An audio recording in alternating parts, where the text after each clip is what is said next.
1962-63, I was chair of the College Union Lecture Committee. The previous chair had extended an invitation to Dr. Martin Luther King to come speak, and I renewed the invitation. We worked it out, and he came to speak on campus in the fall of 1962. I still remember the night that Martin Luther King spoke in Whitechapel. It was in 1962.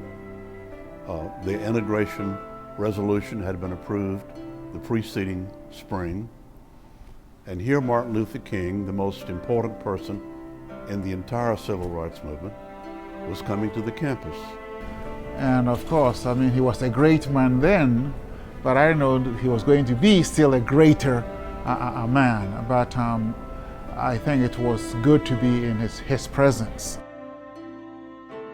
About 2 or 3 weeks before the lecture, I got a phone call from somebody in Winston-Salem who would not identify themselves. Is anybody entitled to attend this program? Yes. Anybody? Yes. Are you sure? You're just, he all but said, you're just a student, what do you know? And I said, well, this is a College Union Lecture Committee, it's a student-run program, and anybody in town is welcome to attend.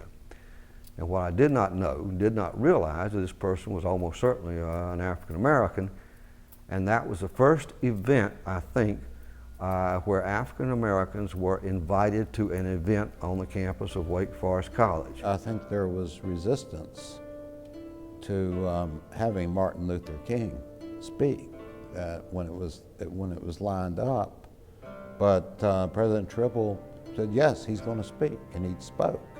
And that was quite a big deal. About a week before the lecture, I got a call to come to President Tribble's office. I walk in there, and about a half dozen men I'd never seen before, and I could pretty quickly identify them as FBI types.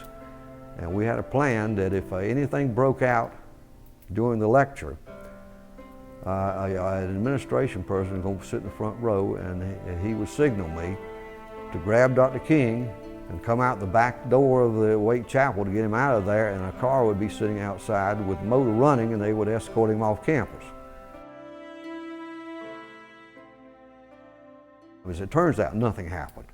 The speech went great, standing ovation when it was over. Dr. King, I think, was appreciative of being here. He had all this fame, and yet I was surprised at his humanity and his humility. I mean, you know, he'd made a name for himself, but I think not all people who accomplish so much, you know, are humble about who they are and what their accomplishments are.